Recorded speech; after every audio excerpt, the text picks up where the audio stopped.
Internazionale. Let's go, baby. Welcome back to the AJC, your channel dedicated to Juventus. It's Victory Show Sunday. What a victory that was. Oh, my God. It had it all, okay? We've got 7 goals, a little bit of drama, Adzich piss missile to end that thing, and we've got the snakes rattled. Oh, my God. That had it all. That had it all. And we're going to break it all down. We got a lot of fun stuff. And there's a kick giveaway today from the game's MVP. So we're going to have a lot of fun. And we've got Paolo. We've got Skanga to cover this one. Let's start with Skanga here. How you doing, brother? Well, you want to know something? Victory Sundays are always the best Sundays. And now Paolo and Berto just leaves. Now, I'll get into that other thing later. Let's start with Paolo. How's Paolo doing this morning? Hello. Good morning, good afternoon, good evening, whatever the fuck. I am really happy. I'm so excited. Good morning, sir. Good morning. Since this game ended, I've been going through the plays in my head over and over, and I'm so happy for the win. I am just thrilled. Cut the head off the snake. Inter merda. See you later. Done. I love it. I'm happy, and I'm just stoked, man. I'm buzzing. Absolutely. And for anybody that was with me for the watch along, thank you. It was awesome. Okay, we had a great time. And by the way, the chair is okay. Took some Ric Flair chops there yesterday. I was pretty fired up. But yeah, it survived. So we're good. What's up to everybody in the chat? Alex Juve, Mitch, Vincenzo, Yorio, Ciao, Alex P, Eddie. Ori, Ibelito, it's great to see you all in here. Don Moji, okay, Lord of Fizz. We got Cliff. See Cliff in here. Great to see you, buddy. Long time no see, Cliff. Great to see you in here. All right. Nice. Justin B, Davide over in Australia, guys. It's great to see you. Pierre over on the east coast of Canada. Great to have you all in here. We're gonna have a lot of fun. All right. It's always fun when you beat those pricks, and oh my God, there's just so much out of this. But I think Skanga, you wanted to say something. I just wanted to say, I know there was some people who had their feathers all ruffled that some other large accounts didn't cover the game after the game was over. That was a 7-goal derby is a banger. Now, all I'm going to say is, at the end of the night, when the lights come on in the bar, we're not the prettiest ones left, but if you take us home, we'll satisfy you. Just stick with us. Don't worry about anybody else. You stick with us, we'll make you happy. All right? We're all big Serie A accounts. I'm sure if the score stayed 3-2 for Merda, there would have been some serious coverage. But too bad, so sad. They must have lost their logins. And then just randomly got the logins back to all their accounts for the Napoli game. We never lose our logins. There's one for them. This game started off in a manner I appreciated and I liked. I like that to start things off, okay? Lamo is there. Very, very nice for Inter. The fans in the right mood for this one, okay? We're going to jam-packed here with a lot of stuff to talk about, so let's get straight to business. The starting lineup, Di Gregorio, Gatti, Bremer, Kelly, Kalulu, Locatelli, Thuram, McKennie, Cope Miners, Yildiz, Vlahovic. So really, the discussion was what was going to happen in Cambiaso's absence. He went McKennie. He kept Kalulu on the right. In absence of Chico Conceição, Jagrova still not fit. He opted out of playing newcomer Openda, went Cope Miners, and actually played more of a 3-5-1-1. Yildiz a little bit of free roaming behind Vlahovic, and then Vlahovic getting the start. So what did you think about those main calls? McKennie out on the left, Cope Miners in, and Vlahovic up top. Paolo. Me and you were back and forth a bit during the week, and I thought it was a really conservative lineup. I could see that experience, positioning, defense, not being rattled, being at home, having McKennie and Coop in there and putting his trust in them. So I was worried it was going to be too conservative, but I guess I could understand. The Vlahovic at the top was unnecessary, but I was more concerned about Coop being so high, I guess, at the time. And McKinney, I thought he'd probably be able to do the job and rattle Dumfries around a bit and whatnot. Yeah, there you go. And Skanga, what did you think about those decisions by Tudor? Everybody knows I'm a Vlahovic guy. Still think he should have started on the bench. And you put it right in the pregame show. You were worried that this lineup doesn't have the sting in it, and it sort of did. Got off to a good start though. Yeah, and that's kind of one of the things. It was like he made calls that worked, and he had other ones that were like, okay, maybe we could have gone a different route. But in the end, you come out of a half, and we'll go through it the right way. I do want to say, as we get through all these reactions, and the love for the watch along was great, I do have 2 shout outs to make. Number one, to Mitch and his son Jamie there. Jamie making an AJC banner at home that they put up by the TV when they're watching it. Man, much love, okay? Absolutely love that. And then we get a ton of love out of Australia, an absolute absurd amount. So I do have to make a special shout out to Sarah. So Sarah, yesterday, I guess, would have been her papa's 73rd, who's no longer with us, and we know that he's enjoying that match and the aftermath from up above. So big shout out to those supporters. Much, much love. Okay. Now, without further ado, the action, ladies and gentlemen. 14th minute. Is this a combo you had on your bingo card? Okay, Locatelli to Bremer to Lloyd Kelly. What a finish, man. That finish is ridiculous. Well, hang on. Let's start. It was a corner kick to McKinney, to Coop, back to McKinney, to Locatelli. That Locatelli ball, though. Cope Miners, his deliveries were actually on point from the corners. We couldn't get to them. So the first one goes out. They try to clear it immediately. McKinney stops it just enough. He hits it back. Locatelli, honestly, my instinct, and I play the midfield right there, and I'm shooting. I'm like, if I'm in that spot, I'm like, I'm shooting. He's looking, and Bremer's making a run back post, so he puts it on there. That thing was on the money, but Bremer's play back into the mixer, beautiful, on point, just on point all around. It was phenomenal. But Lloyd Kelly, that is extremely difficult to side foot that thing in such a tight window. Phenomenal. To get your first like that in a Derby d'Italia, that's all I could do is applaud you, man. And that's his wrong foot too.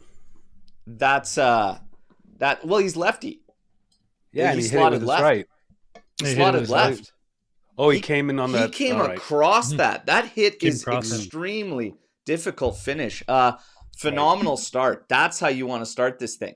We got to say, there was a warning shot and signs to come that I didn't like with that Barella volley like early on that went wide. And that was something that was bothering me as the game went on. We'll, of course, touch on it.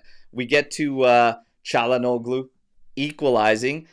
And this is around the half-hour mark, and this is what bothers me because, same with that Barella situation, we were collapsing a little too much. There was a little too much space up around there, and they do have shooters. It's like you gotta just close that down. You can't just give them that because they can punish you.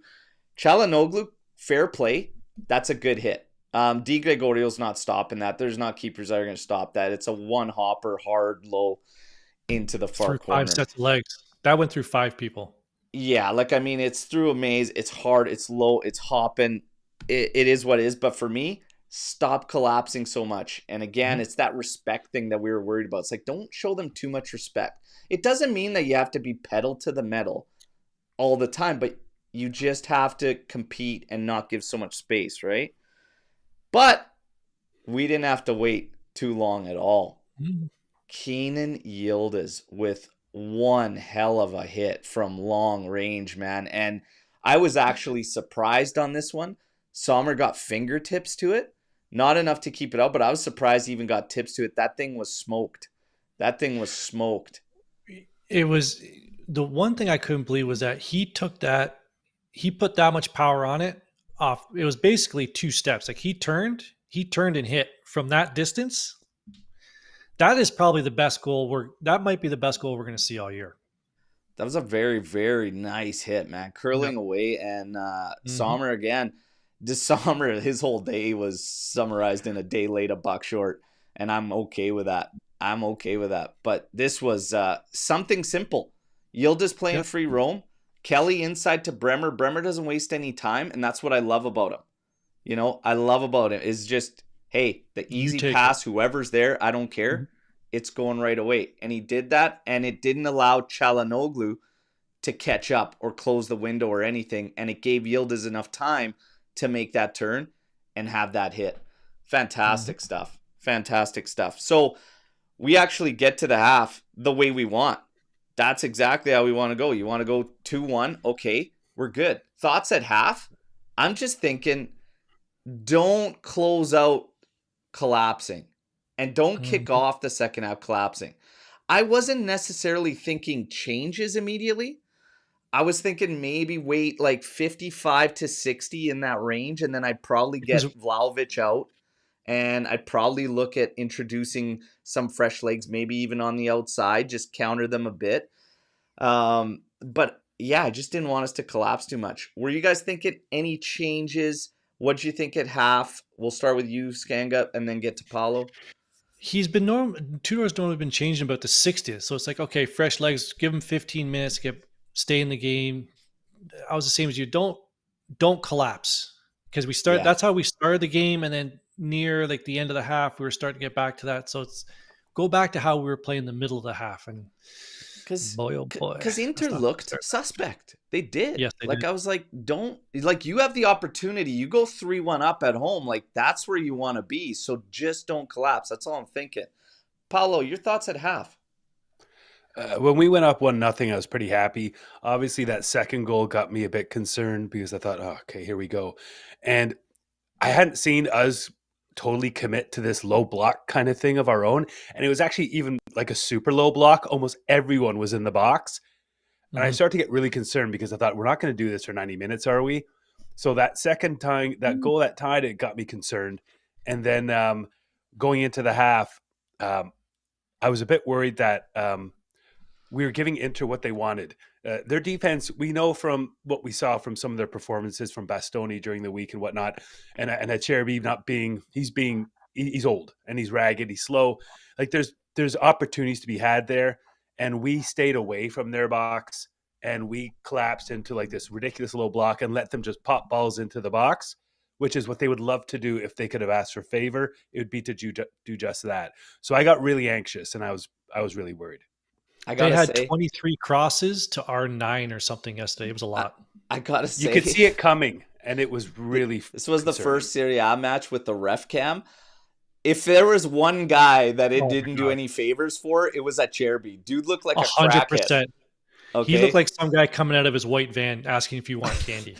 That's what he looked like. I'm like, do not put the camera on him anymore. So the two losers out of the ref cam, Acerbi and Barella's hairline. Because Barella's the first to the ref, always right in his grill, and all you see is dome. It's like those two just got dominated by the ref cam, and I loved it. Now, great points on the half, boys. We get into the second, and I was thinking around the 61st minute, you could see some tired legs, and you're like, you know what, Tudor, you should get it. You should get it fresh. Make some changes here. I was like, we're looking pretty tired, and we did what we didn't want to do, and that was kind of seemed pretty one-dimensional, very, very defensive oriented, not a lot of sting, not a lot of bite. They actually equalize on the 65th minute, and they do pin us back. We all dropped back because there was a cross sent in. There was a little bit of a scrum there. Fair play to Calhanoglu again. This was disgusting. A chest down volley, 19 yards out on an angle. Fair play. But we dropped back because of that original back post low cross, and nobody ever moved up quick enough to just kind of close everything out. That's a hell of a hit. That's a golazzo. It's at 2s, and you're thinking now, make some changes. Let's bounce back, yeah. Yeah, you're 2-2 now. At 61st minute, you could see we are tired. get some fresh legs out there. Still no action. Still no action there. 73rd minute, we get some changes. So 73rd minute, you've got Openda coming in for Vlahovic. No issues there, boys. Sure. Yeah, no issues there. Adzich comes in for Colt Miners. Little surprised at that one. A little surprised at seeing Adzich come in? Yeah. Yeah. I mean, surprise. sure. Yeah. We hadn't seen that guy in like a year and a bit. Thought he was dead. I think I was more surprised at the next sub when you get Cabal coming in and Locatelli off, because I didn't think Tudor would get two of those guys out in Locatelli and Colt Miners. So then you have something very interesting brewing, because Thuram ended up taking the reins as the deep liar. Lucci mentioned in the group chat, who's playing midfield? I said, who gives a shit? It was Kef, baby. Just Kef. And you know what? He's locking it down. You know what? I don't know if anybody else felt it, but I felt like his influence, when that happened, all of a sudden increased. Like, I felt like he was going through the game. He was doing well. There was nothing crazy, but he wasn't really like, stepping up. But I felt like the second that happened, all of a sudden, Thuram just leveled up almost in that game. And I don't know if it was just me, but I did notice. I thought that was interesting call from Tudor. 79th, we get another one. And that's David coming in for Gatti and then João Mario for McKennie. I'm going to say this. McKennie did a hell of a job against Dumfries on that side. He did. Quiet. He was quiet all night. He was my pick. I agreed with that choice from Tudor. And I think props need to be given to McKennie. Now, unfortunately, after that first set of substitutions, they scored like almost right after. And it was Marcus Thuram on a header that's infuriating, because Cabal and Kalulu are on both sides of Marcus. And Bremer's trying to recover late there to see that there's nobody actually goal side of him. Cabal, I believe, is the one in front. Kalulu's the one in behind. And I'm like, guys, that's just not good enough. Gatti was there watching too. Like, there was a triangle of observers watching. Yeah, it just can't happen. It just can't happen. Like, and that's probably the frustrating part about this as we get into the full recap and overall thoughts, is just the goals we allowed. But we'll get onto that, because Thuram, he puts that in. But then the good brother, Kefren, responds. And this was a stupid foul from what I've been hearing is the best center back in the world. Bastoni with a stupid foul on Openda out there on the right flank. And Keenan Yildiz makes them pay with a great delivery. And they have some pretty poor coverage on their own account, and Kefren makes them pay. It was the exact same coverage. Yeah, there you go. And Kefren made me nervous with that, because he didn't get it clean. But he got it enough, and it was a hopper. Yeah. Hey, I don't care how. Get in the back of the net. We're at threes. Okay, this is good. But now with the lineup changes that we just went over that Tudor had, I was yelling, push. I was I said that favors us. Get after it. You've got you've got Openda in there, who looked good, looked lively, looked physical, and wasted no time tracking back to win the ball back for us and get it back in our possession. David was doing good just in simple little link-ups. I thought Adzich looked composed for a 19-year-old walking into that moment to a Derby d'Italia that's hotly contested. The ref is letting a lot go both ways. Like, it's easy for the kids to disappear in a game like that or get overwhelmed by it.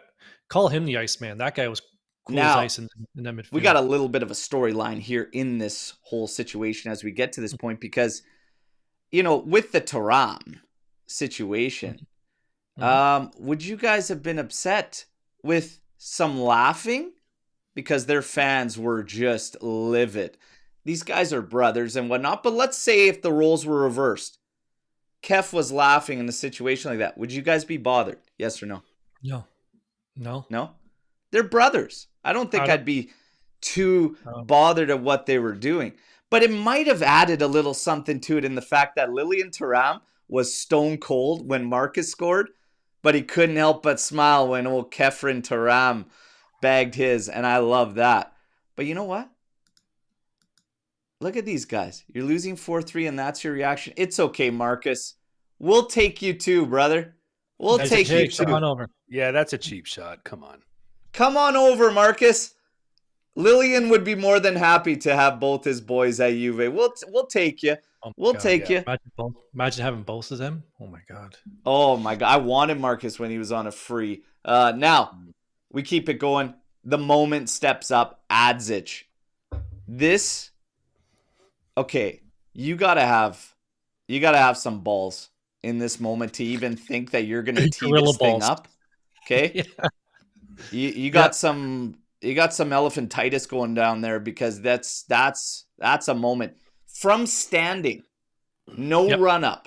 Reminded me of that Carlos Tevez Dortmund shot that he fired. Wow, that was probably one of the best goals I've ever seen. But that was crazy. And Vucinic, I think, even had one for us, if I'm not mistaken, in his time where he was from standing and unleashed a laser.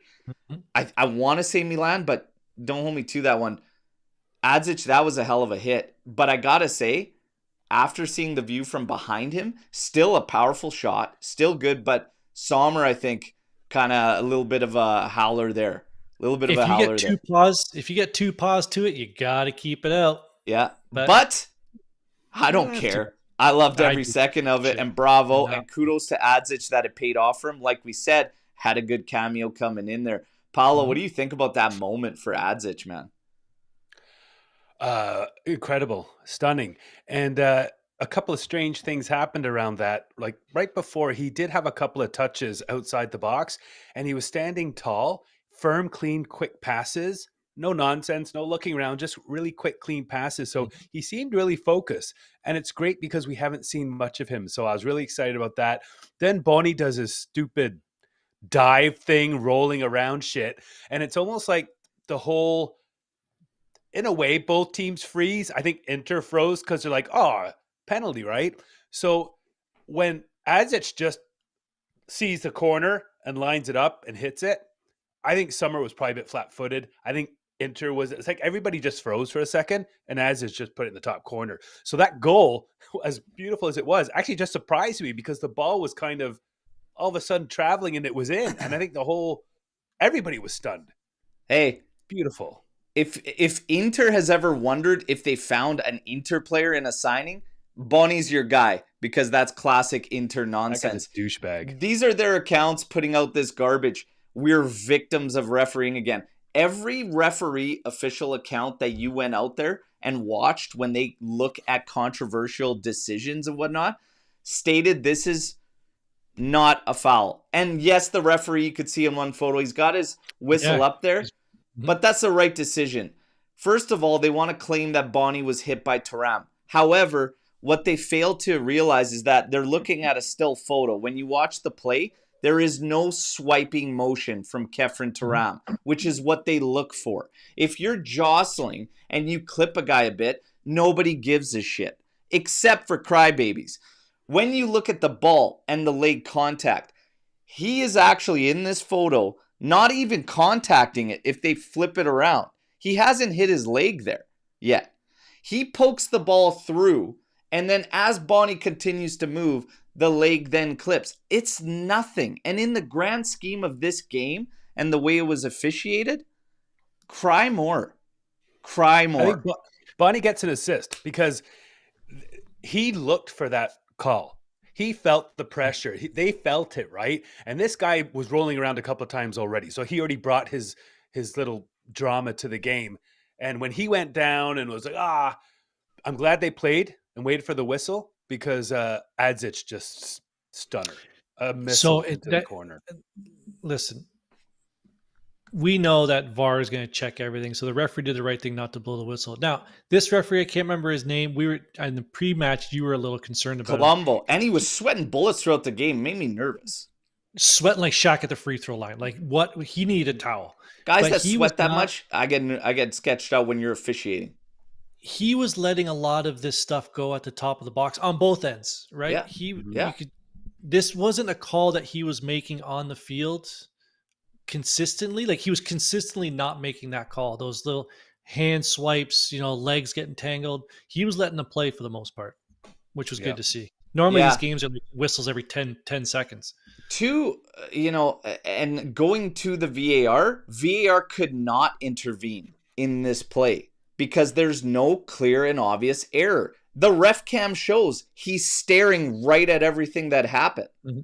So they can't intervene. It's a moot point. So keep crying.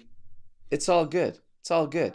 We'll take it. We'll take it. That was the match ends there, obviously 4-3. Insane at the end of it. I was buzzing the rest of the day. I'm still buzzing today. It's huge. That's a big win for this Juventus side. And we talk about it kind of in overview and everything, and we're going to get into it. But the biggest thing is lessons learned. Lessons learned, and I think the biggest ones go towards Tudor. But Tudor acknowledged it. And this is something we're not accustomed to, which I loved and I respected. Tudor, no matter what you may think about, some tactical issues and whatever, it's impossible not to actually love the guy, though, for his personality, his demeanor, his character. It's very difficult to find yourself, no matter what you think about him as a coach, to not actually be fully behind this guy to succeed. And we're starting to see a major correction in one of the major issues that followed this team last year, which was simply just mentality and character and personality, I'd say. Now that's a 5-2 loss last year. They go up 3-2, we sink. They're scoring at least 4-2 loss. Dead in the water, probably. Probably. I know we had some fight back scenarios early in the year last year, but the feeling around this team is a lot more united and feels more steady and stabilized, I guess, and not so iffy, or I don't know, like it's hard because it's still honeymoon phase in the season. It's game 3, right? There you go. But we've had Tudor since the end of last season. So now he's got 12 Serie A matches. I think he's got some Club World Cup games. So that feeling has at least been steady. And the newcomers are even speaking to it, saying good things, right? So, yeah, it's one of those things. Now, we are going to get into man of the match. Official. First of all, this was probably awesome, too. If anybody knows Tancredi, he's an absolute tool and a unit. Inter Milan fans surrounded by Juventini, and I just loved the smug look on his face. And odd that Fabrizio Romano posted nothing about a fantastic Derby d'Italia, one that might be game of the season already. Yeah, not surprised. Yildiz comes out as official man of the match. Before we get into everything in the aftermath, we're going to go through the ratings. Now, how we've been breaking it up, one will take the goalkeeper and defense, one the midfielder, and one the attackers. So we start off with Di Gregorio, Gatti, Bremer, and Kelly. Who wants to start off at the back with their ratings? I'll take the defenders. I thought Di Gregorio, nothing he could do on those 3 goals, so really 6.3 is fine. Gatti was a little shaky. I thought people say we missed Bremer last year for his defensive abilities. We forget how much of a unit he is offensively and how much chaos he can create on set pieces in their area. So that really shone through, and that assist by him was unbelievable. Oh, actually, he had 2 assists yesterday, right? Yeah, he gets an assist on the Yildiz goal as well. I would have 6.9 seems a little bit low for Bremer there. Kelly again I think he's proven the haters wrong again. Steady Eddie on that left side. He didn't do more than he had to. He maybe had a couple calls not go his way, but again, that goes to what my comment before. The ref was sort of letting these, the tangle the feet go, that sort of stuff. I'm okay with those. I think Bremer should have been probably a 7-3, 7-2. Kelly, I think at least a 7. I thought Kelly had a great game yesterday. At least a 7 for me. I agree with you. I think Kelly probably and Bremer take obviously the highest ratings. I do have Gatti lower there as well. I think it's more of an issue as I step into the midfield. My thing with Gatti is I also feel like the Gatti Kalulu thing on there, I'm just not a fan of. And I think it leaves a lot to be desired. There was a lot in that game where I was thinking I would switch and push Kalulu back to right center back and get Gatti out and probably put Joao Mario in. I was thinking that probably around between 55 and 60. Kalulu comes out with a 6.6. I don't even know if he'd hit. I think he pretty much stayed status quo for me around a 6. Cope Miners at a 6. I think Cope Miners did a lot of good work defensively. Yes, he did. I think he still just can't find a way to be impactful on the other end of the pitch. His deliveries on dead balls, his corners were spot on. We just couldn't get to them. But at the moment, he is not at the price tag that he carries, and we got to find a way to make it happen. He had one opportunity that was textbook for his time at Atalanta, running at the top of the 18 on to smash a one-timer, and I swear to God, he flubbed that thing like it's almost impossible to hit it that softly, or like, I don't know. He just can't. He can't strike the way he was there, and when you see him get in those positions and not be able to do what was his bread and butter, it's frustrating and it's annoying. Locatelli 7.4. I didn't have a problem with Loca's game at all. I think I had him close to a 7. I don't know if I got him as high as a 7.4. I had him like maybe 6.8, 6.9. Thuram, 7.7. Got a goal there. I definitely had him pushing the 7.5 mark. A little bit of a lull in the game, which he can get into. But man, when he became the sole midfielder, with Adzich kind of in there and pushing up advance and everything, he stepped up big time. McKennie, I think 6.6. I'd have him probably 6.8 for his time just on the left alone. Okay. Did a lot of work. Yeah. And then Paulo, for this particular game for forwards, you're going to have Yildiz, Vlahovic, and then we're going to get to man of the match. Obviously, you could speak to the substitutions as well. Openda, David, and Adzich. So go ahead. For Vlahovic, you had to wonder whether he should have started or not. We kind of suspected he might.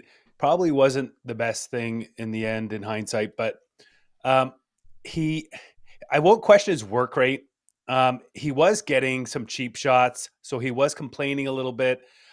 Really kind of ineffective. He didn't really do much, and I think we could have probably subbed him earlier because whatever Tudor wanted from him wasn't happening. He had a good chance on a header that went quite wide. Didn't really get a lot of service, so I'm not going to give him a hard time for that. We were in our own box most of the game. One, he had 11 touches at the 60th minute. Yeah. But so sorry, I'll keep going. Well, I'm not sure what kind of touches they were from the from the eye test. I don't think there was much for him to do, or I don't think he did too much. So I don't think much of that. I like Openda and David, how they came in and you could see them scurrying around right when they got on. And they were disrupting, they were chasing down balls, they were closing gaps, they were finding each other, finding someone else. So I love the buzz they brought. Again, I talked about Adzich and how he looked really calm, nice crisp passes, very focused, standing tall, looked great. And of course, that goal is incredible. And then Yildiz was his usual self. Fantastic. Yeah. Wonderful. So overall, I think the Vlahovic thing didn't work out, but hey, Yildiz gets official man of the match. Who gets your man of the match? Skanga. Okay, Yildiz. That was probably Yildiz's best game I've seen him play. I don't want to say his whole time here, but it's close. Like he was a problem yesterday for Inter, and I loved every second of it. Bremer for me was causing so many issues for them on set pieces, and he's just a rock back there. I'll give it to Yildiz, but man, I loved everything about Bremer's game yesterday. Yeah, if you're looking at Yildiz, 45 touches, goal and an assist, 4 key passes, 87% pass accuracy, only lost possession 9 times, but he's surrounded all the time and he still finds a way to be effective. Yes. Yes, you do. hard not to, right? But I had several guys that could be in the mix. Paulo, who got your man of the match? Well, I'm going to go Yildiz as well because of the influence and contributions he had. But I was quite happy to consider Adzich because that goal is bigger than everything else in the game at the end. And you get credit for being able to take that shot and just silence the whole stadium. Just was silent for a second before it exploded. I would be happy him getting it. Unbelievable way to end the game. I think if you've got guys you're looking at in this, I gotta say Lloyd Kelly's in the discussion for his game yesterday. And Yildiz, obviously, and Yildiz was my choice as well. But like, this guy's got to get some love. Again. I was talking about this and sounded like old timer talk on the watch log because I was saying we live in a world where certain things are valued more, and the way that the media pushes things, and it's like Kelly gets lumped into this Dean Huijsen thing when really he was a safety net signing at 18 million that had more to do with our own blunders of letting Rugani walk, letting Danilo walk more than anything. And he gets lumped into this thing, and he was hated from get-go. But the reality is, and I've said this for weeks now, he's way better on the left side than Rugani, Kalulu, and Gatti combined. Period. Savona wasn't even close to as good at him on the left side as a center back. If you put Kelly as a fullback, different story. But as left center back, he has not been an issue. I'm happy for that performance for him in the Derby d'Italia. I think he's in the discussion. Bremer, he's in the discussion. Easily in the discussion. Had a game. Adzich, for how he stepped into the game and ultimately getting the winner, he's in the discussion. But I'm going with Yildiz too. But got to give the shout outs to those guys. All right. Now, we talked about this game. So much in it. But Adzich's moment. It's funny. I had a video that was like, did Juve fail Adzich? Because this kid barely got anything last season. We're walking into the season. You sign David, Openda, Vlahovic is still here. You got Conceição. You've got Jigrova. You got all these guys that are going to play in this 3-4-2-1.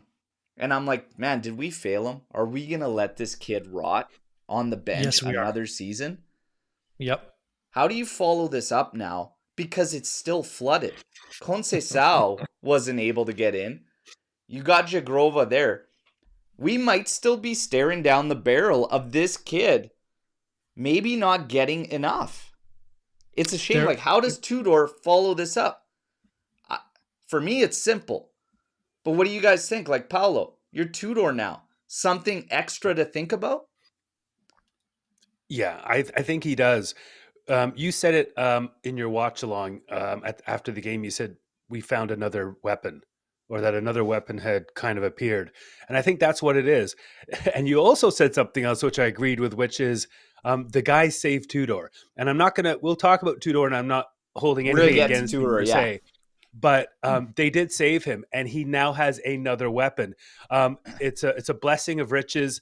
And I don't know if you start Adzich, but you start to really think about his role in the team more seriously. I think you think about him at the 55, 60, 65, and you give him an important role in the middle. I don't say he takes over for Kefram. I'm not saying he becomes Coop's replacement if you're going to start one of those guys, but you have to put him in the equation. He has made a statement that no one's going to forget, and everybody's going to be looking for the next time that young man's on the field. So Tudor has to play him, should play him, and I guess we'll just see how and when. But I think we do have another weapon.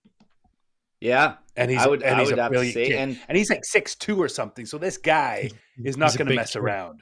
Yeah, he's not going to mess around. Shout out to Ahmed there with the super chat there. And man, I think there's been a couple other ones. Mitch as well. Real quick here. Thumbs up to Berto and AJC. Great watch along. Much appreciated. Much appreciated. And props to gifting the memberships. We got more gifted memberships there today.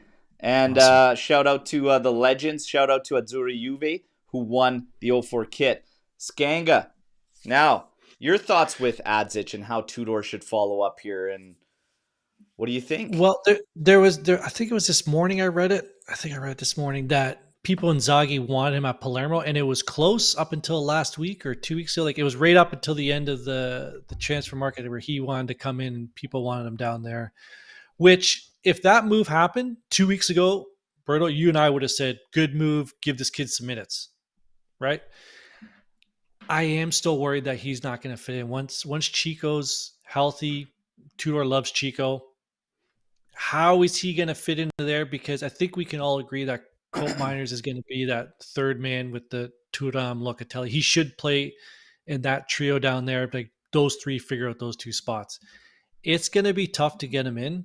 But we have Champions League midweek. We have a lot of matches coming up September, October. So maybe he'll be able to fit him. I'm worried that he's going to rot again on the bench. I think it might happen. It's a concern for me. Oh, but I think when I look at the overall, I start thinking like there's going to be games, and we've said this all along, where you need three midfielders in there. And I think that's where Adzich comes into play. Fair enough. And I'm not so much looking at him 3-4-2-1 with all these guys, Shigrova, Conceição, Openda. It's like David, even for that matter, and Yildiz. I think he can play a part when we need three midfielders and actually be more effective in the final third stages than McKennie or Colt Miners. And I think it gives you a little bit better of a shake from left to right in terms of balance. So I think Tudor, 1,000%, has something to think about with Adzich. Like, he's got something to think about there. Because you can only force feed so long before Colt Miners literally needs to shit or get off the pot. Like, I'm sorry. If a young kid's going to come out in a game like that, have an impact with very minimal moments to do so, you got to step up, man. It's Juve. So Tudor's got something to think about. Well, I got something for you two then. Does Adžić, Wally, Pip, Moretti out of that spot by the end of the season? We haven't even talked about Moretti because he hasn't even come back, and that's it's coming up in the chat here. People are saying Moretti will be ahead of him. I'm telling you right now, I've never been a Moretti fan. I'm happy that he's back. I think by the end of the season, Adžić surpasses him for that spot. It's gonna be, and this is what we're talking about. Tudor has a lot of options. Yes, he does. At the end of that game, I'm sitting there and I'm like, man, if you're sitting back and you're looking at this and you're watching what the guys actually do on the pitch, my goodness, man. You could play a 4-3-3 if you want. You could play your 3-4-2-1. You could go 3-5-2. You could go 3-4-3. You could do whatever the hell you want. But what you shouldn't do is let anybody rot and keep the competition level at its peak. Yep. And that's where I think Tudor needs to elevate himself to. If I look at this last game, one of the common things that sticks with him is the late substitutions, man. You gotta, if that wasn't a key indication coming out of this game that he should carry no fear in whoever the hell is there and just go out there, do your job, man, I don't know what's gonna do it. Like, stop letting them run ragged.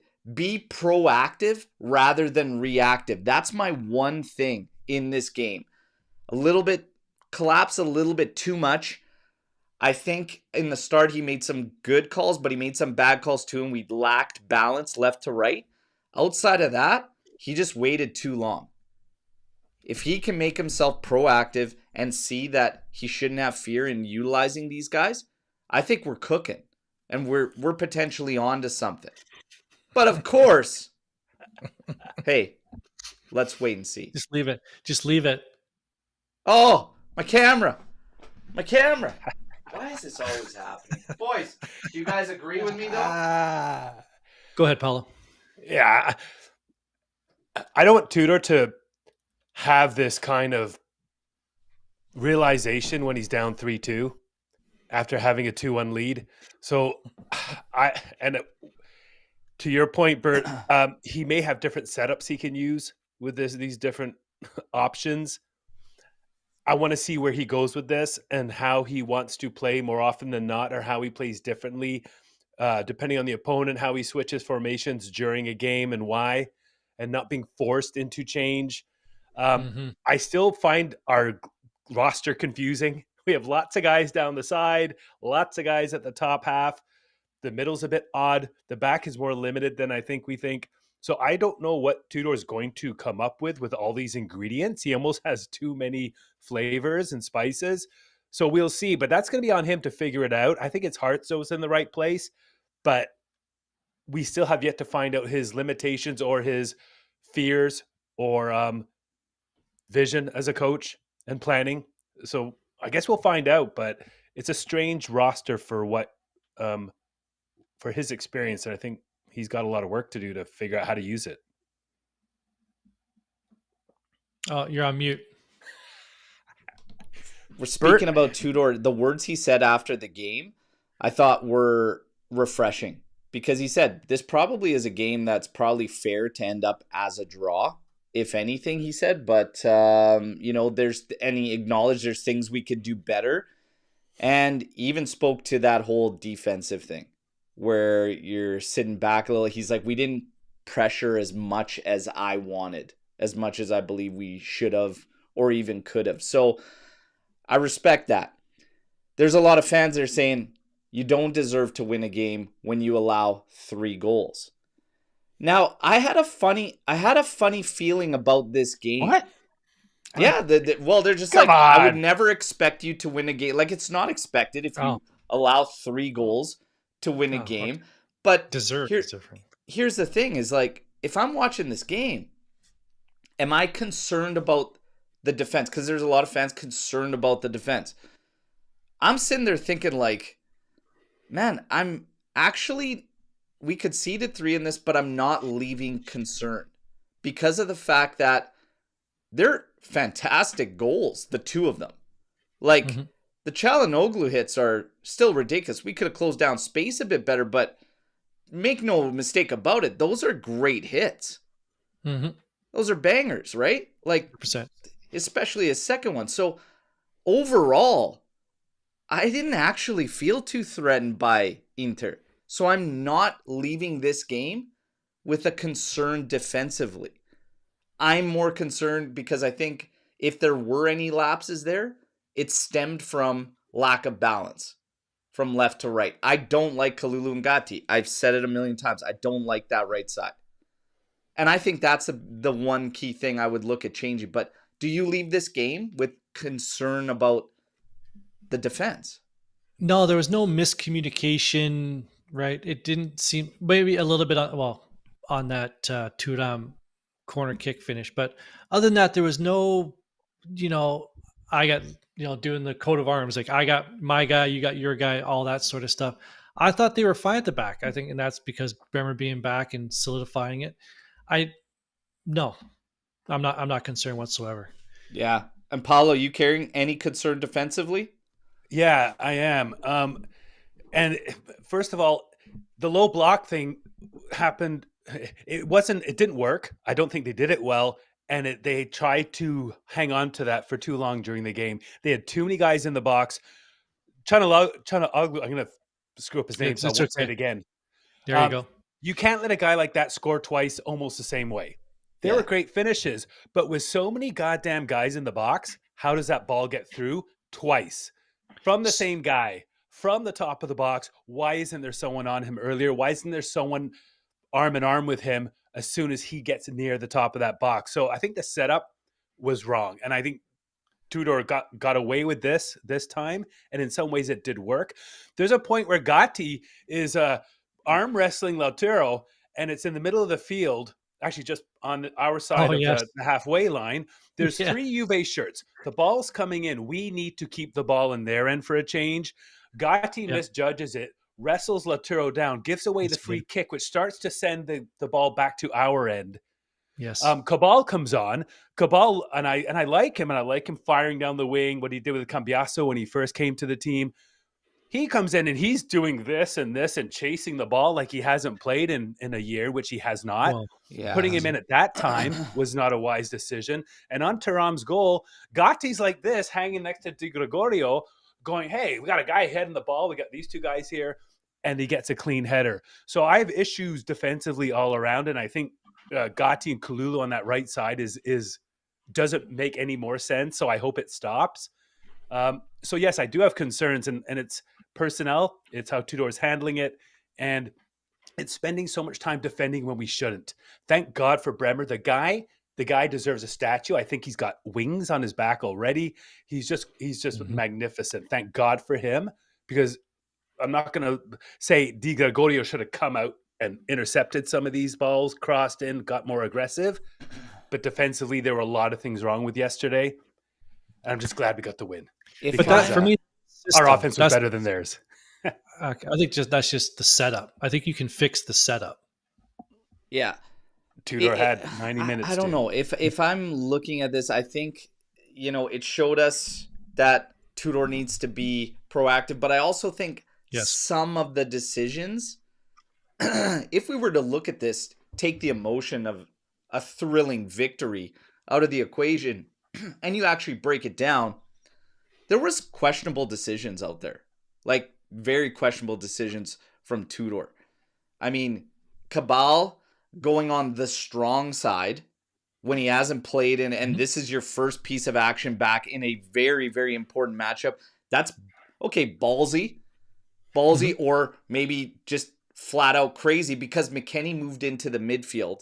I didn't feel like McKennie had to go into the midfield in this game. I think McKennie could have stayed out on the left. We would be just fine for the rest of that game, the remainder of that game. So, a little questionable there. Gatti and Kalulu are hilarious to me because they both bring you brain farts in a game. And it's funny because against, who was it? Was it Genoa? Genoa.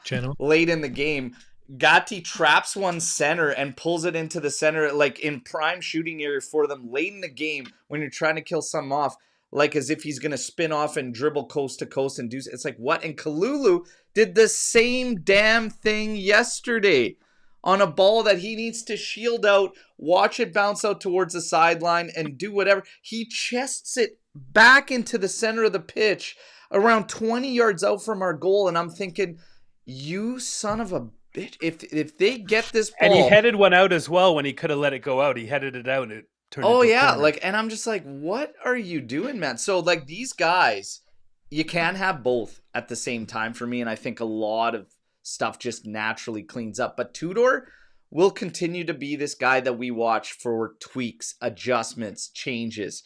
In the end, yesterday, it worked out, and we're good to roll. We're on to the next one, which is Champions League against Dortmund.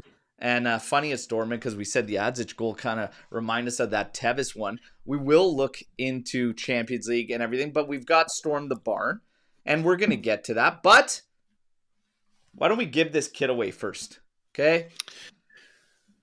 25-26 home. Keenan Yildiz is on here. Oof. All right? Do Paul and I have a shot at it? No. Oh, I know. That's fine. I know. But you guys, get the likes up here. Hold on a sec. Actually, before we do this, and let's get the likes up here. Come on. What are we doing? You got to, yeah, no, you know what? I'm with Skanga. Skanga used to always say, get 100 before we do this thing. So you know what? Yeah, what are we? Yeah. Get those likes up, everybody. Let's get to Storm the Barn. I got to get Yildiz on the wall, I think. He's got to go Let's go. I think Skanga being here gets us at least 50 likes, doesn't it? I think those 50 are strictly just because of that. Yeah, I know. 100 just for this man coming out from his crypt. Get to 100 and maybe I'll throw some Ric Flair chops in there too, okay? Now, Juve is capable of great things when Juve wants to achieve. Problem is, sometimes there are spells where it doesn't show. Is it caution? Is it lack of confidence? Something's gotta give. Thoughts on that from Ori? I think so can you say that this is Tudor's team? Is this his team, his players? Yeah, it might be. So can you put that back up? I want to read that whole thing again. Do you have that? Sure. Sorry. Yes, I think it's still going to take time for them to gel, but he has all the pieces he needs to make this a very good team. I wouldn't say. I think we're capable of great things. I'm not saying we're a great team yet, but we have the pieces, and I think the team is showing that they have the camaraderie and to play as a unit to achieve great things. But we're not a great team yet. Okay. If that makes any sense. Paolo, your thoughts on this?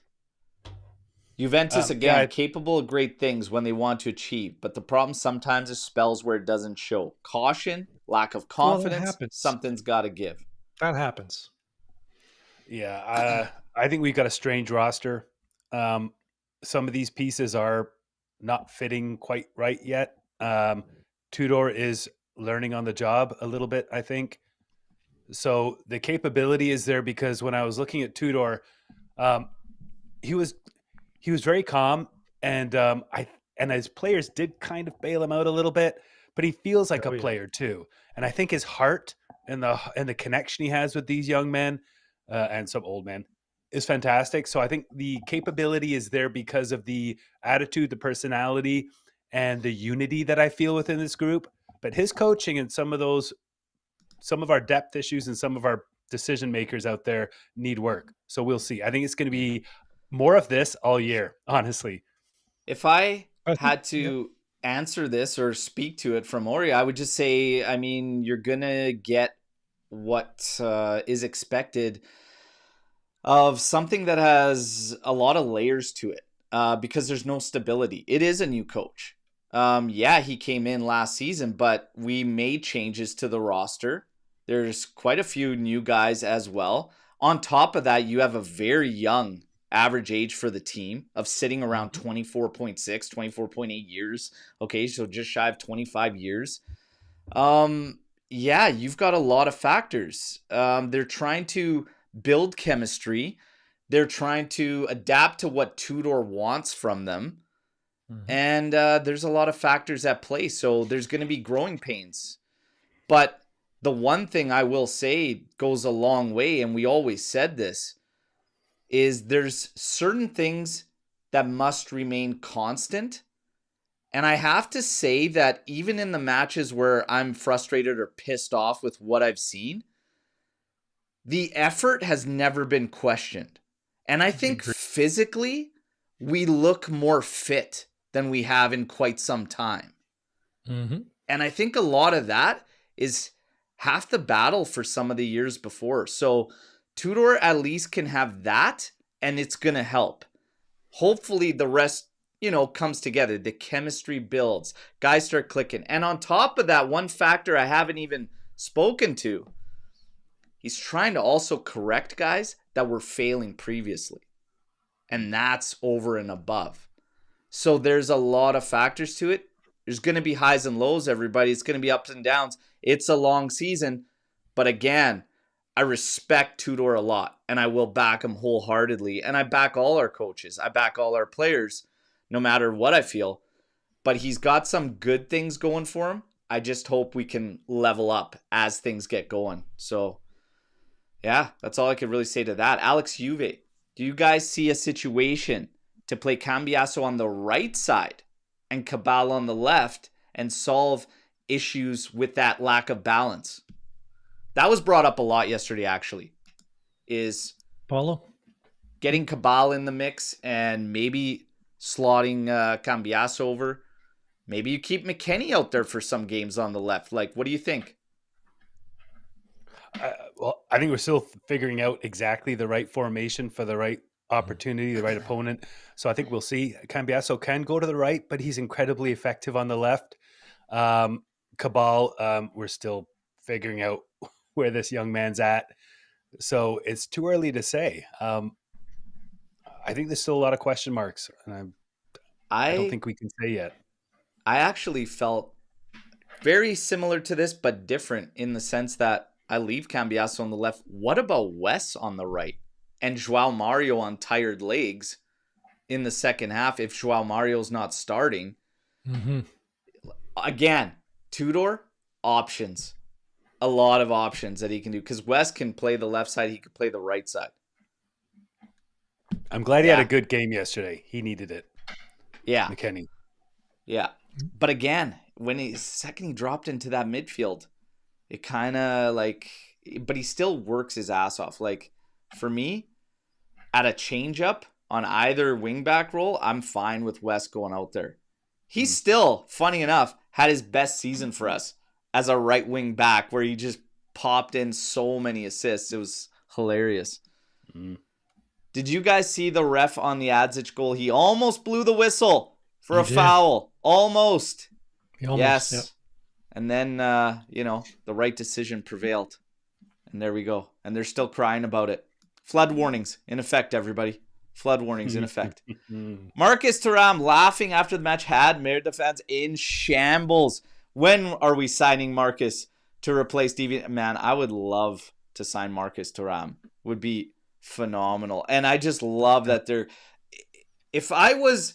Well, number one, I'd have so many issues and I'd probably instate myself into a mental facility if I was a Merida fan. But why not pay more attention to Lautaro Martinez, who sucked ass for you guys? Like, Marcus was their best player by a long shot.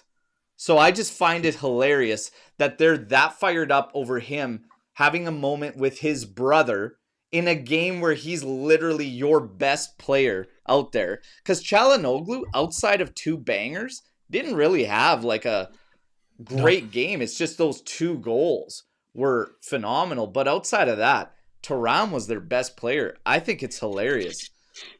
But, hey, let them be that way. They can cry all they want. I want to say one thing about Adzich again.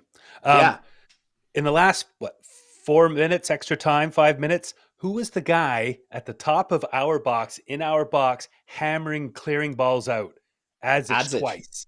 Adzich. Without hesitation, he spins his big leg and boom, hammers them both out. Nice and clean. Get that kid in the game, man. Get that kid in the game. Get him in the game. EA Sports. That's the first thing I thought of. It's in the game. It's in the game. Thuram family is the best football family in history. I don't think there is another family with not 1, not 2, but 3 top players.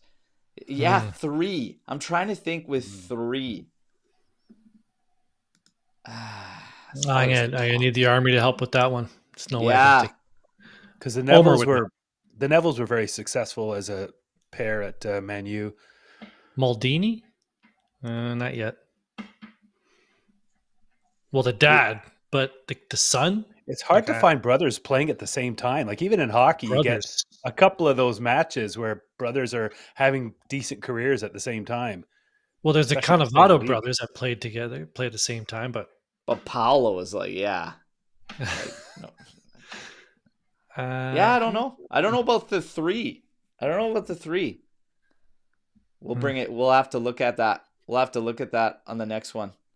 And what was exciting too is Thuram scored a decent goal. That header, albeit he shouldn't have had a free header, the Inter Thuram.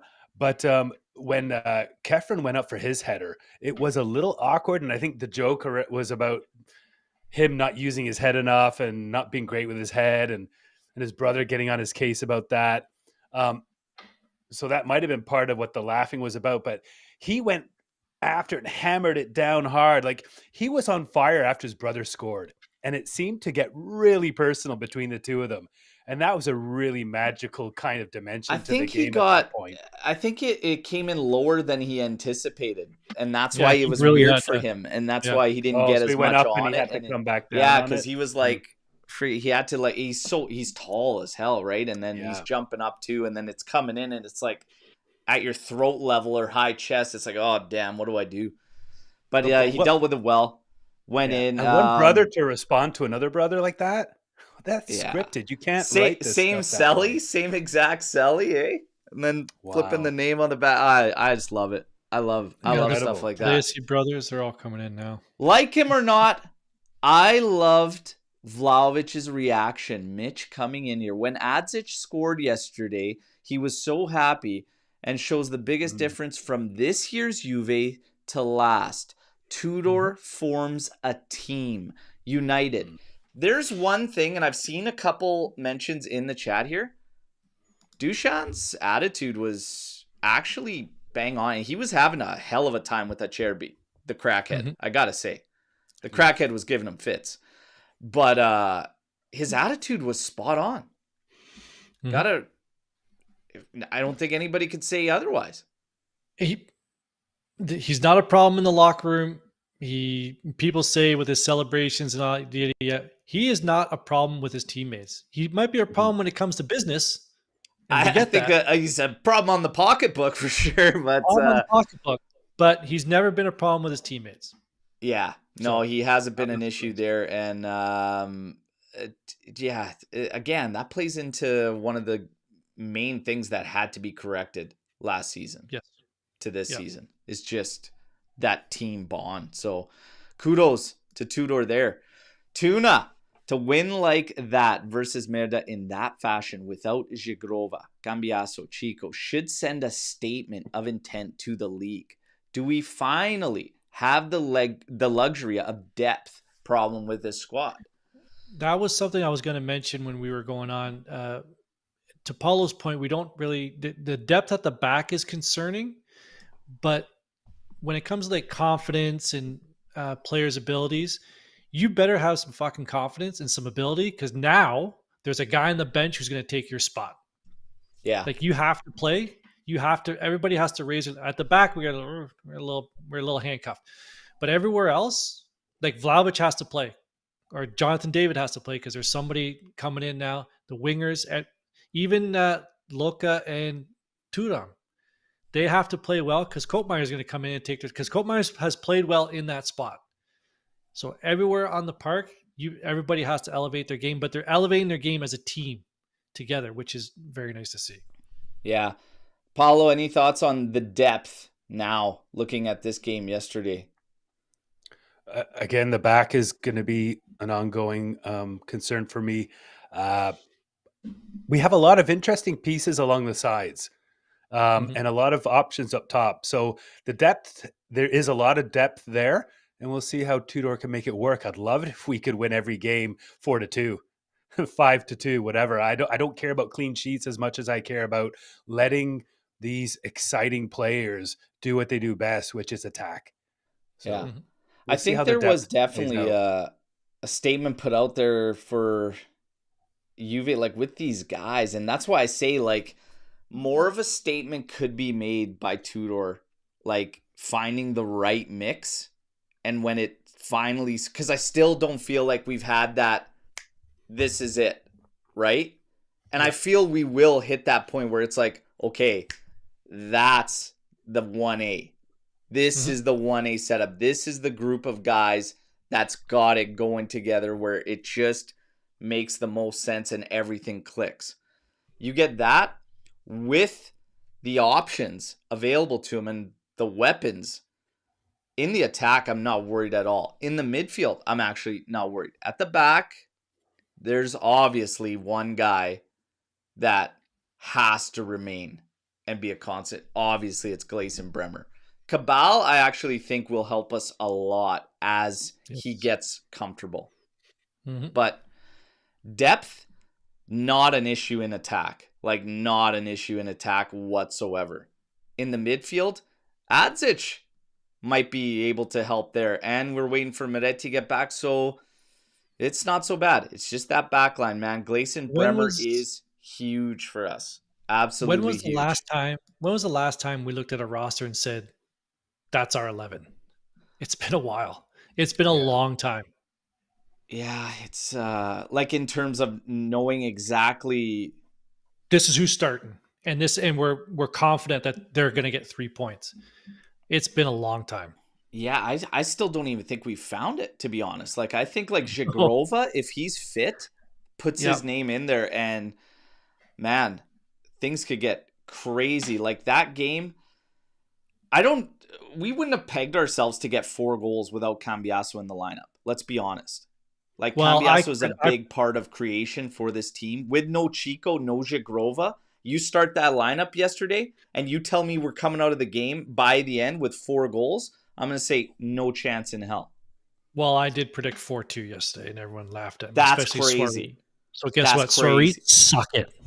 That's what I'm going to say. We love Swarit. Swarit's a beauty. Yeah.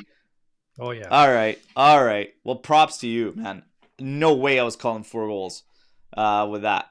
Now, I know we didn't get to see much from Openda yesterday, but man, I'm so hyped about him. He could be such a great signing. He's got a lot going for him in terms of how he plays, like, and just the tenacity. We got to see more. I look forward to watching him play more. I look forward to seeing him get more minutes. We didn't even talk about partnerships. David and Openda, 2 strikers. Yildiz behind. With Jagrova?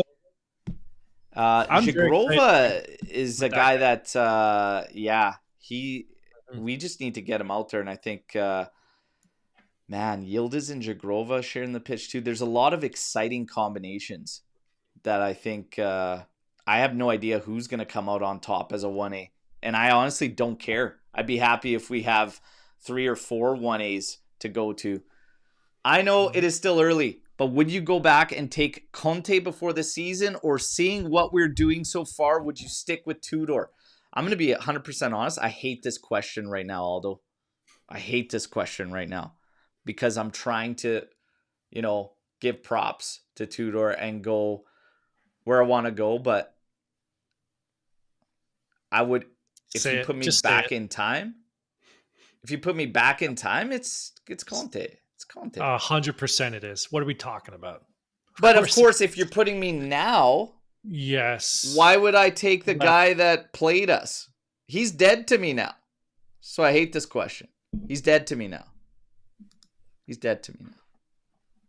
Paulo's, I don't know. Paulo's 100%. I was never on the Conte bandwagon. I think he's an incredible manager. He's done a lot for the club and for us, for the badge. But I was in no rush to get him back and go through his drama. So Gio hit it perfectly. Look at Gio. That's hilarious. That's pretty much about spot on as you can get. That's hilarious. That's hilarious. Right, I hate that question though, Aldo. Come on. He's dead to me. Tudor once said he was at when he was at Verona, I believe, would rather win a match 4-3 than win 1-0. I don't care as long as you win. Just win. Yeah, 3 points is 3 points, yeah. Yeah. And Al Davis said, just win, baby. And that's all. Just win. Just win. Do you see a back 3 line, Kalulu, Bremer, Kelly, as our official back 3? Kalulu in that back 3 is way better than Gatti. Thoughts? Should that be the 1A3 right now, Skanga? They're both a problem. Do you want to know some Kalulu last season? He stepped up for us big time. We had 2 guys go down with ACL injuries.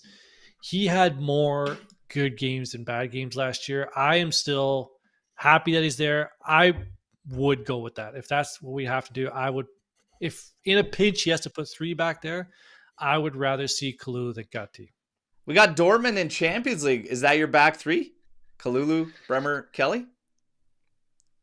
Again, I don't know how the hell Dortmund plays. Don't ask me to analyze Dortmund's. Is that your back 3 for us going into that game? If that's who we have to choose from, yes, I'd put those 3 back there. Yeah. Paulo, is that your back 3? I don't know. What do I have anybody else I can put there besides those 2? And I don't dislike either. I think they both bring some quality. And Kalulu was a blessing last year. Gatti does pull out these little miracles now and then. He's got a big heart.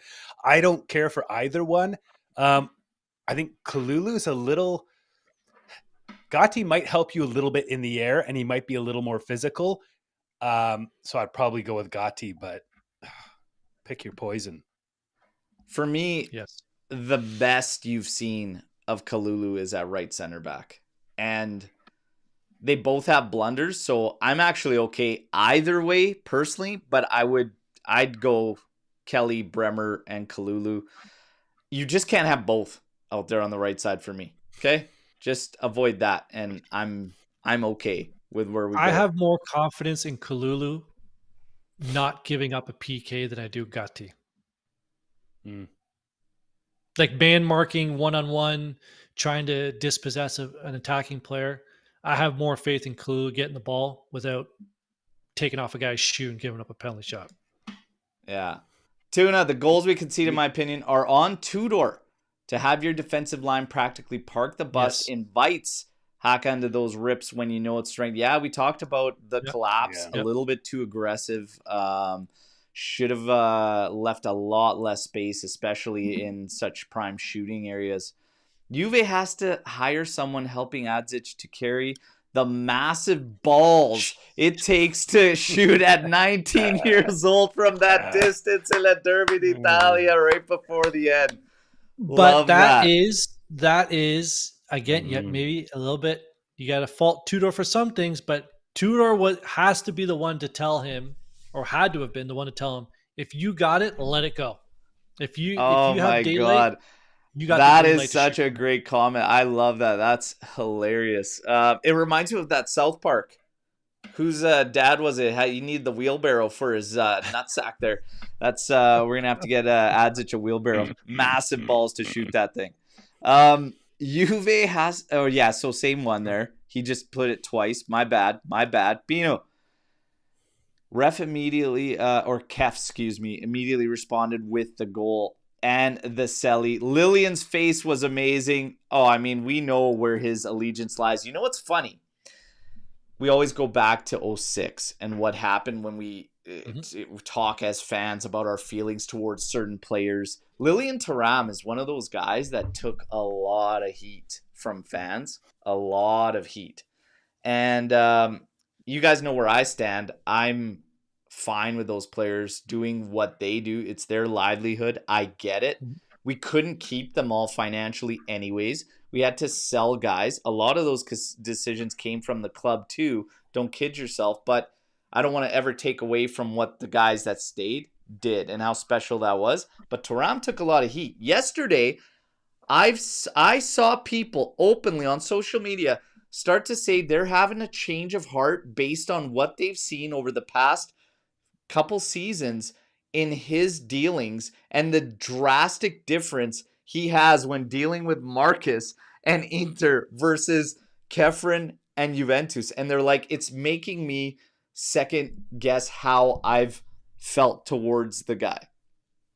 His love for Juve is obvious, man. Like, I mean, come on. What are we talking about here?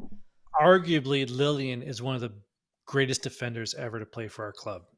He's always in the conversation. He's in my all-time 11 of guys I've seen play at Juve. Right? So easily. Everybody just needs to settle down. He's a Juve player. I can't go back to 2006 and blame guys. I mean, it's just especially at that level where they were. Like, it's hard to. Paulo, what do you think when I think you're spot on with the times that we were in back then and the decisions the club made to make money and get guys out of there and the choices and the things that were said behind the scenes that we don't know. So whatever happened. And luckily we're such an incredible club that we bounced back because we're the best. Now, well, remember, go ahead. Well, I was just going to say, as far as the Thurams go, those boys are true gentlemen. Those young men are classy, smart, well-spoken, thoughtful, smiling, disciplined, respectful. It doesn't come by accident. And what a proud father he must be to have two distinguished young men playing at the top of their game together for big clubs. One obviously way bigger than the other, but he must be so proud. And if you have the nerve to step up and call a parent out for what you've seen on the field yesterday, stronzo. I mean, it's nonsense. I see the question there of can Lilian doesn't actually check off any of the criteria to be in the Hall of Fame based on the criteria they've chosen, unfortunately. So, yeah. And you got to remember, when that happened in 2006, all these players basically had the month of August, or maybe like after the World Cup was over. They all had like 2 or 3 weeks to decide: are you staying or are you going? And if they're going, they had to find other clubs. Like it was an absolute circus in Italy that summer. After the World Cup, everyone's the high, then all this Serie B stuff. Like players didn't have a long time to decide. Like it was like, okay, they have to look after themselves, look after their paychecks. It was a big decision for those guys. Oh yeah, you can't fall. Big time, big time. We are going to machine gun a few here as we get to the nitty gritty. Did you notice Adzich, Yildiz, and Chico had the same celly? What is that about? I haven't actually looked into that with the covering the mouth, and I don't actually know. And then the Thuram guys, I think it's like body and mind type thing. I don't know, but it's bicep and then friggin' head, whatever. I don't know yet. That's for the young guys to in the army to tell us about. How scared was Openda to come face to face with Bremer after ending his season? LOL, I'd be scared. There actually, Bremer's a beauty. He actually spoke on it on a podcast there. He did. And it was actually really, really good because Openda says a lot about him too. Reached out to him immediately when the match was over and did everything to get in contact with him to speak to him. So props to Openda there. Was that Adzich goal the biggest banger of a debut goal you've ever seen? Oh man, if I'm thinking about debut goals, that's up there. That is definitely up there. Didn't Locatelli hit a debut goal in the derby against Torino? It wasn't a debut though. Okay. Vlahovic had a nice goal for his debut, I think. Vlahovic had a debut. Yildiz not in his debut though, I don't think. Actually, yeah, it was Frosinone on the road, wasn't it? In his actual starting debut, I think. Yeah, like he did. And in champs. So yeah, the champs goal. The Champions Yildiz one is up there for sure. I'm trying to think of debut bangers, but let's make this about the Derby d'Italia. Where does this rank amongst Derby d'Italia moments? It's up there. Because we've had the Pipita, you had the Del Piero, 06 one with the free kick. The Marchisio dipsy dude. The Marchisio dipsy. You had the Marchisio. That goal was insane. Like, where does this one rank there for you guys? I'd have to see them all, but without remembering, because I didn't take my memory pills today, it's up there. Like from that distance to win it in extra time. Oh man! And it's not like they were down a man. Like with the Pipita goal, they were down a man. I don't know. It's right up there. Jotto's had some. It's right up there with Pipita for me because it's almost the same scenario. You're down and you overturn it so quickly, and then it's just like an epic goal. Like this one though, to crack one from that range and stuff, it's right on par with that. The Del Piero free kick one for me is just epic. He stepped into that game as a substitute and came in and just crushed them with that thing. Left Julio Cesar standing. But the Marchisio, that touch on that, holy man. Let's be honest, they're all fantastic. But Pipita and this one are right up there. Paolo, if you could rank them, can you rank them? I can't personally because they're just all amazing. I don't think I can. But what was funny was when we went down 3-2, I had mixed feelings. I don't know how you guys were feeling, but I was a bit frustrated. I was saying if we lose, it's on Tudor. I was getting angry, a bit frustrated.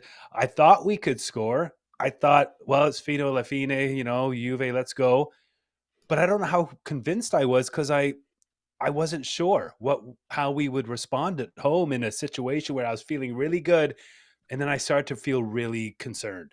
Yeah. So to get those 2 goals, the way we got them, by the players we got them, and the quality we got them within whatever it was, 14 minutes to win, it's up there. Like, it is incredibly special. Yeah. Skanga, Cliff, it's been a minute, but what hair products? What are you doing with this beard? He's got to trim it, man. It's just good genetics. I don't put anything in it. Oh, are you going the Sydney Sweeney route? You got good genes? Good genes over here for Skanga. Skanga and Sweeney there with the good genes. trying to start a AJC controversy here. Mhm. Adzich is the youngest foreign goal scorer in Juve history now. And yes, that is a fact there. 19 years old. Incredible. Starting 11 against Dortmund. Well, we got to wait for a little bit of news on certain guys. I'll be quite honest. But then you got to think about, do you just fire away with Chico just coming back straight out of the gate? Zigrova hasn't played since December. Is this where you kick him off if he's available and whatnot? What do you do? Where do you go from here? Do you have a lineup in your head already? Paolo, Skanga, do you guys have a lineup in your head already? I think David has to start. Yildiz has to start. Who you put on that right side? I'm pretty much set other than one position. Okay, just do it then. Go. It's Di Gregorio, it's Kalulu, it's Bremer, it's Kelly, it's Weston McKennie, Locatelli, Thuram, Cambiaso, it's Yildiz, it's David, and I'm stuck on that one spot because it depends what happens with Chico and Zigrova, and I wouldn't have any fear in playing Adzich off the hop. I'll be 100% honest. Yep. But that's where I'm at. It depends on their statuses for who takes that last spot for me. Openda could also be a guy I would play in that spot. That's what I was going to say. You can want to try slotting him in there. Yeah. And Galodro saying Chico starts. Openda on the right. I'm totally open to Openda on the right. Okay? Wow, that was good. Hey. You're Openda to it. Openda to it. I'm Openda to it. We did play these guys once before, right? We played them a couple of weeks ago or 3 weeks ago, whatever it was. Oh, right. That's right. So I would look at that for guidance. And I also think during that game, things shifted when Yildiz got control of the ball and when we started to attack a lot more. Mario was doing some good stuff down the right. Cambiaso had a good game. So I think Tudor has a reference point. Hopefully he's well prepared. Yeah, there you go. And you guys, you didn't hit 100 likes. Come on, let's go. Last push for 100 likes. Come on, you guys. We are still going to give this bad boy away.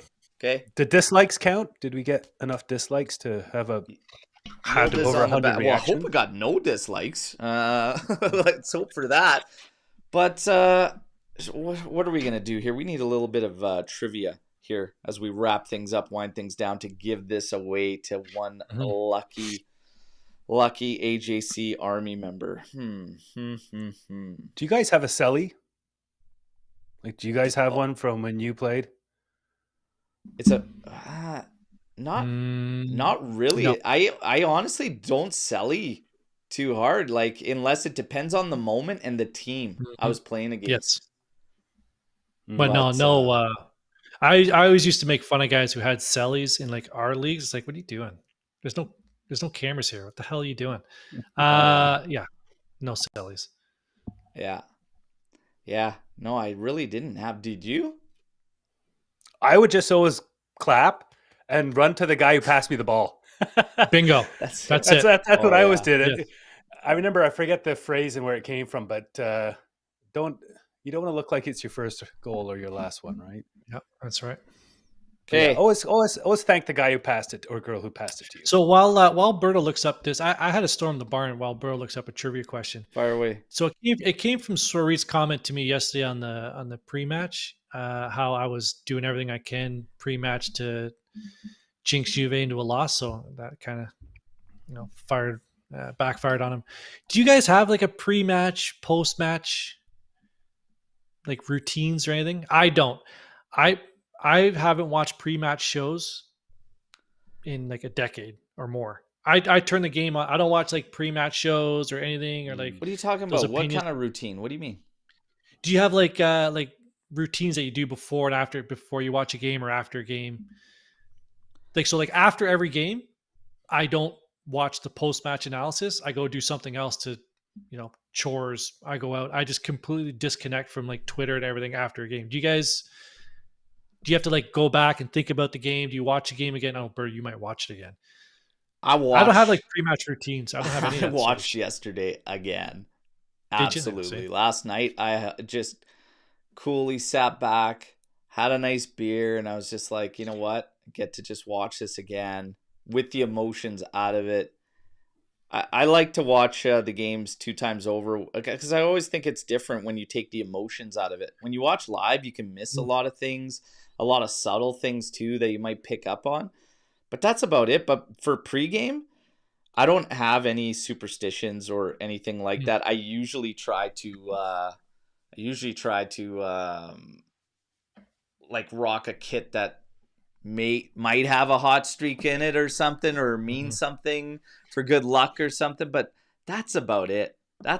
Lately I've been asking my daughters though, 4 and 6-year-old, for their predictions. And it's quite interesting to hear the calls. We did have a 3-1 for Juventus yesterday, and I was like, I don't know if Juve will pull that one off. And then 4-3, she made sure she let me know she was closer than I was to the final score. But that's about it. No real superstitions. Espresso in the morning, though, I think is just always a must. We have an espresso match coming up, by the way, right after your national break. Those are my favorite. I tend to do my homework. I try to do a bit of homework and get into the zone the night before a game, watch some clips, do some stats and look at stats, whatever. During a game, I make sure I've got my food ready. Like yesterday, I gave a quick shout out to Bert and the AJC on his live stream, and then I turned it off. Like I find it, I really have to shut the blinds, focus in, get the TV, the sound right. Like I really have to be zoned in, and I don't want any distractions. Do you put a kit on and your cleats and your shin pads on and just like really get in? That'd be epic. I will put a jersey on, but I do need everything just kind of blocked out for games, especially important ones. And then after the game, I turn it right off, and I just fucking full kit VR set on, and just in the living room, I'm in the action. Get me in, fucking boom, let's go. Yeah, I'm not answering my phone. I'm not doing anything. Oh, see, I'm on my phone because I run the Twitter, so I'm trying to like watch the game, take notes because I know I'm gonna do the post game and interact. It's a lot. That's why I need to decompress after a game because some of these animals on Twitter, we gotta get an AJC trip to Allianz there going. It's a long trip from out here, west coast of Canada. Pack a lunch. Pack a lunch. It's a big trip. Okay, here's your trivia, everybody. You didn't quite reach 100, but you're so close. 8 more likes. Come on, everybody. But here we go. Did you send us the answer? Well, I mean, you can. Here, I'll just snapshot it and send it into our team chat. But it's like it could be multiple answers. Okay. It's a Derby d'Italia victory show. Give me 2 of the all-time leading goal scorers in the Derby d'Italia. Okay? Give me 2 names. 2 names that are in the leading goal scorers for the Derby d'Italia. Like top 3? Out of the top 5. Out of the top 5, there you got to name 2 out of the top 5. I think we've done this on a show before. Oh my goodness, man. George Bakaloklos? He missed it on Vieri, but Tuna came in hot there with Del Piero, Sivori. Sivori being number 1, Del Piero being tied for the 5th spot with 9 goals. Tuna, the home kit winner. Now Tuna's, we're going to reach out because Tuna's won a kit. Maybe he wants to. He's a stranger to winning. Don't he? But he has won it. It's his call. We'll reach out to him in the Army's chat. Tuna Steaks, member there. And then we'll go from there. Maybe he puts it back in play. Maybe he opts for the next kick giveaway, everybody. Because we got so many. We keep rolling again. Tuna Steaks is right up there with the best names. What was the other Legends? This is your next one for the Legends. Yes.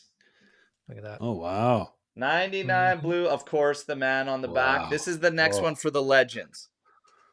The next one for just overall viewers, subscribers, is the away with Yildiz. This season's away with Kenan Yildiz, all right? So that kid actually has a lot of love, like a lot of Pays to fans watch. loving it. Pays to watch, people. Pays to watch. You guys, my weekend's already been made, okay? I had the Green Bay Packers dominate on Thursday. So I'm sitting back coasting right now. I got Juve giving it to Inter Merda yesterday.